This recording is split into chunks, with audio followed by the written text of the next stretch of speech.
Well, some interesting comments being made by Antony Blinken, the potentially outgoing U.S. Secretary of State, regarding the Iran deal, which officially is called the JCPOA, which that sounds like a bunch of alphabet soup mumbo jumbo. It is, because I don't know if a lot of people point this out, but what that stands for is Joint Comprehensive Plan of Action, and they made that an acronym. I mean, what a ridiculous word salad. I mean, that's worse than the Patriot Act or the USA Freedom Act. These ridiculous acronyms. But anyway, that's beside the point. The point is that Trump pulled out of the Iran deal, which Obama had signed. A deal which was only a deal sort of in quotes, because it was pretty superfluous. The deal essentially said, Iran's not going to make a nuclear bomb. That's what the deal said. Okay. Iran said, okay, we're not going to make a nuclear bomb. Now, keep in mind, Iran are a party to the Nuclear Non-Proliferation Treaty, which, for those of you who don't know what the Nuclear Non-Proliferation Treaty is, it's a treaty between, most countries around the world stating we will not try and obtain nuclear weapons. That's what that means. For the countries that already have it, I think that, it doesn't mean anything. Like if the U.S. signed the Nuclear Non-Proliferation Treaty, I don't know if they have or not, but I think, it wouldn't apply to them because they already have it. But it's saying, hey, if I don't have nukes already, I'm not going to try and get them.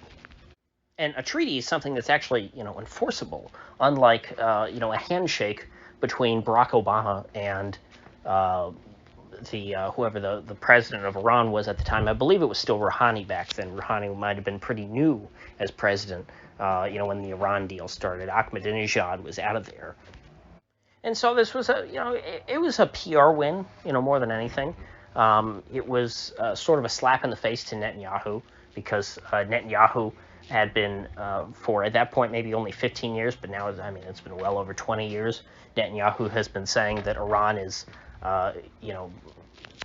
18 months away from a nuclear weapon, or 90 days away from a nuclear weapon, whatever the time frame he uses. He always has that, that tick-tick, that ticking clock, stupid thing that he likes to bring out once in a while and say, oh, look, he's going to move the, he's going to move the clock, we're 2 minutes to midnight till when the countdown to when Iran finally obtains their nuclear weapon that they've been working to try and obtain, I guess, for since the mid-90s, coincidentally at the same time in which Israel independently decided to align with Sunni Arabs against Iran, when previously they had allied with Iran against Sunni Arabs. Very strange that Iran just happened to secretly want to obtain nuclear weapons at that point, and they've somehow failed to over the past 25 years.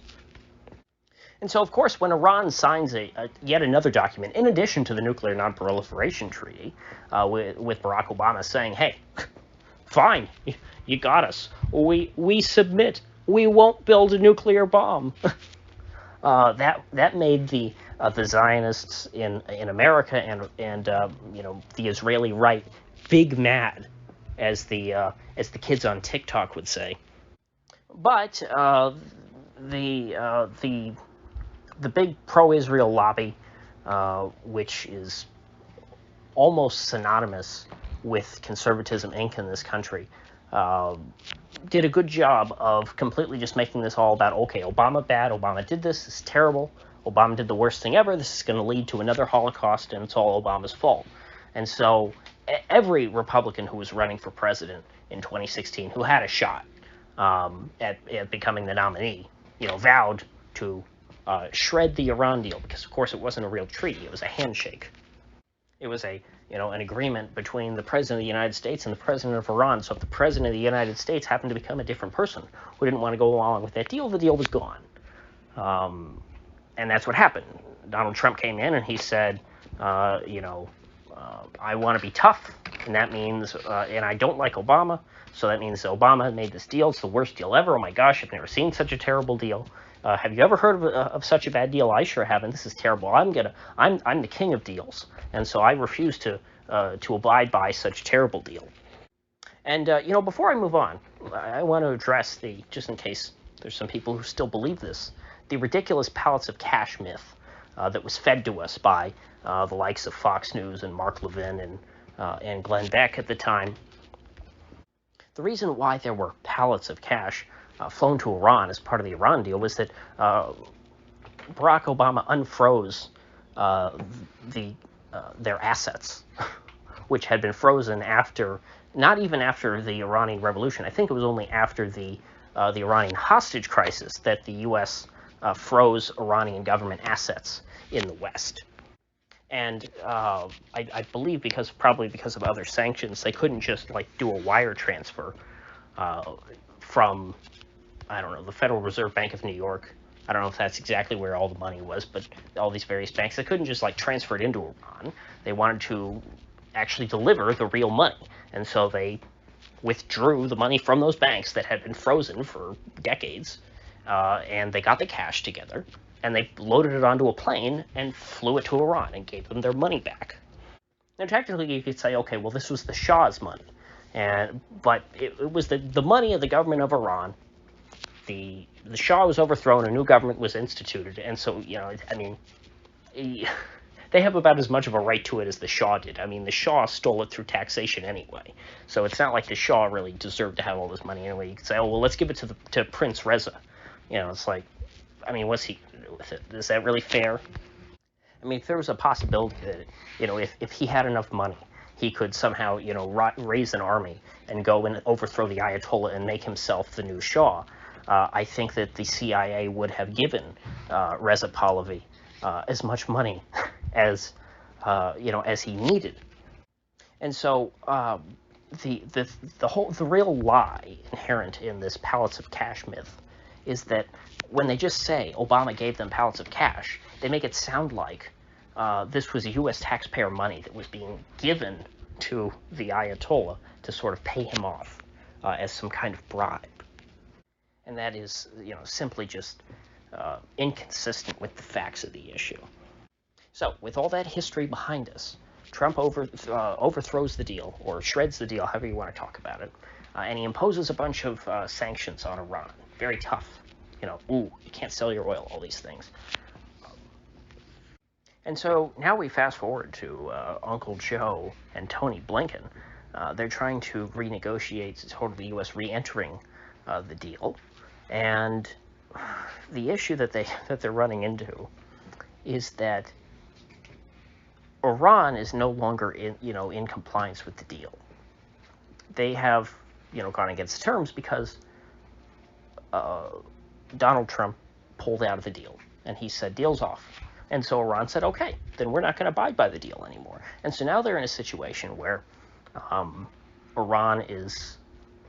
It's a worse situation than before Obama created the deal, because before Obama, I believe Iran pretty much had no, out in the open nuclear program.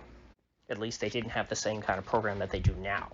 It was secretive, and they kind of put it in mountains and things, and Obama kind of brought them out of the shadows, if I remember correctly, was the kind of the purpose of this. Well, now their program is out in the open and doing a lot more than the deal originally intended for them to do. And so in order to rejoin the deal, Iran would have to scale back what they're doing.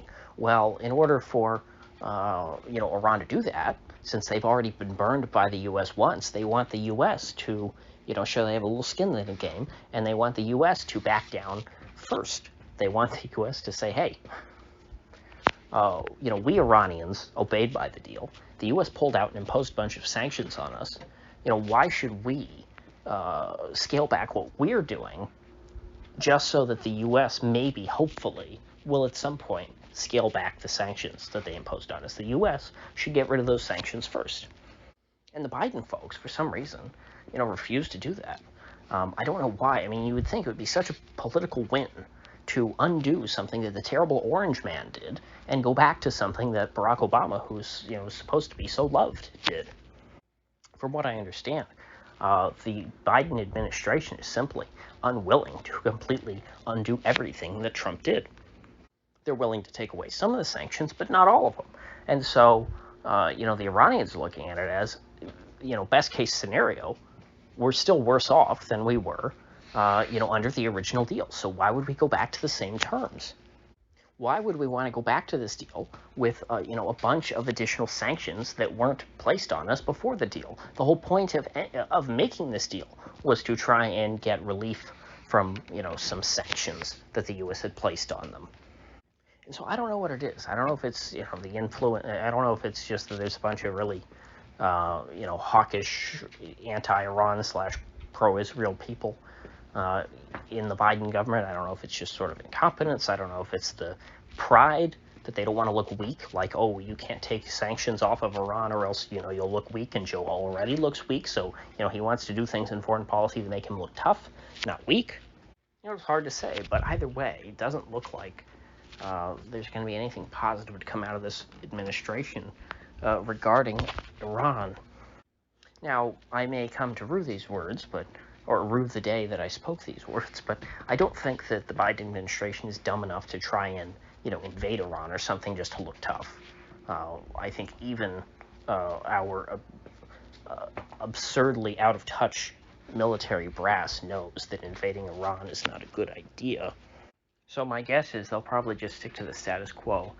I don't know where Biden is going to try and make a stand on foreign policy to redeem himself after the Afghanistan debacle, but I would tend to think that when he does take a stand, it will be a bigger disaster, because what he'll try and do is try and correct for this situation in Afghanistan by just doing something really hawkish and stupid. But I guess we'll cross that bridge when we come to it. For now, I will be awaiting in about an hour Biden's address regarding vaccine mandates is supposed to start. I didn't want to wait all the way until after that to record something today, so I will be discussing it tomorrow. So with that said, I will see you folks back here then.